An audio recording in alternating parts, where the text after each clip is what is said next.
Les Alpes sont aujourd'hui confrontées aux effets du dérèglement climatique, avec un réchauffement 2 fois plus important qu'ailleurs en France. Fonte des glaciers, inondations, canicules de plus en plus fortes et fréquentes, ces effets impactent directement la vie de ses habitants, et notamment des grandes métropoles comme ici à Grenoble. Pourtant, le bassin grenoblois dispose d'atouts majeurs pour y faire face, avec des entreprises dynamiques qui mettent en place des solutions concrètes depuis des dizaines d'années pour y répondre. Allez, vas-y, cours, encore. Wouhou. Et ben voilà. Pas joli, bien en l'air.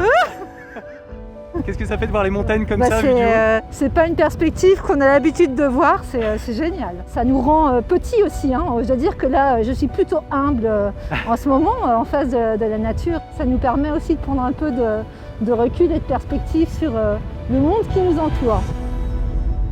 Et alors, donc sur le territoire grenoblois, qu'est-ce que fait GEG pour accélérer cette transition énergétique ? Ce qu'on fait déjà, on développe beaucoup d'énergie renouvelable. Alors là, ici, en fait, on a une super vue sur une de nos centrales solaires, donc c'est super. D'accord. Et pourquoi c'est important pour toi, justement, de s'investir dans cette transition écologique ?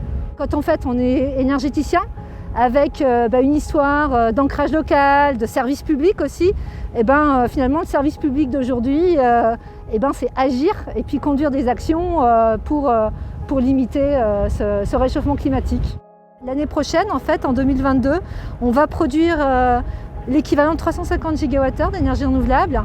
Et c'est l'équivalent de la consommation des particuliers de Grenoble. Ça permet de dimensionner ce qu'une entreprise comme GEG développe en énergie renouvelable aujourd'hui. Tu vois ? Super. Si Gaz Électricité de Grenoble est historiquement orientée vers la production d'électricité à partir de l'énergie hydraulique, l'entreprise a su se diversifier vers d'autres énergies renouvelables, comme le solaire ou l'éolien. Vas-y, emmène-moi. Allez, vas-y, emmène-moi, Pierre, vas-y, emmène-moi. Encore, et voilà, super ! Nickel. Génial. Putain. Nickel, on est bien. Bravo, qu'est-ce que ça fait d'être en l'air alors ? Ça fait une bonne impression. Hein. Ouais, le stress, il y a été, hein. Ça, il n'y a pas de souci. Mais c'est super beau. Ouais. Tu vois, là, on survole la centrale solaire de la Buisse. Qu'est-ce que ça te fait de la voir comme ça, toi qui as travaillé sur cette centrale ? C'est super de la voir dans l'air. Après avoir passé plus de 6 mois au pied à la parcourir en long et en large. Puis c'est le fruit du travail de toute l'équipe. La spécificité de cette centrale, c'est qu'elle a été construite dans une ancienne déchetterie, c'est ça ? Voilà, on est sur un site dégradé, sur une ancienne déchetterie. On a à peu près 20 mètres de déchets sous nos pieds. Finalement, grâce à ces 8400 panneaux solaires et cette centrale de GEG, on arrive à fournir de l'électricité à environ 1500 habitants. Voilà, c'est ça. Et ça permet en fait finalement de produire l'électricité au niveau local et de façon renouvelable. Ah, tout à fait.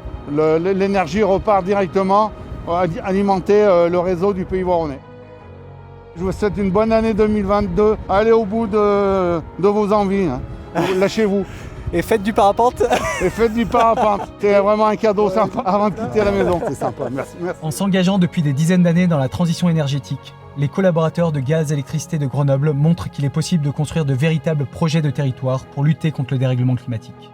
En associant autant que possible l'ensemble des acteurs locaux, collectivités, entreprises, associations, citoyens, ils veillent à l'intérêt collectif. Respect de l'environnement, excellence technique, compétitivité et acceptabilité et pérennité des projets. Les collaborateurs de Gaz et Électricité de Grenoble encouragent les emplois locaux et contribuent à l'autonomie énergétique des territoires.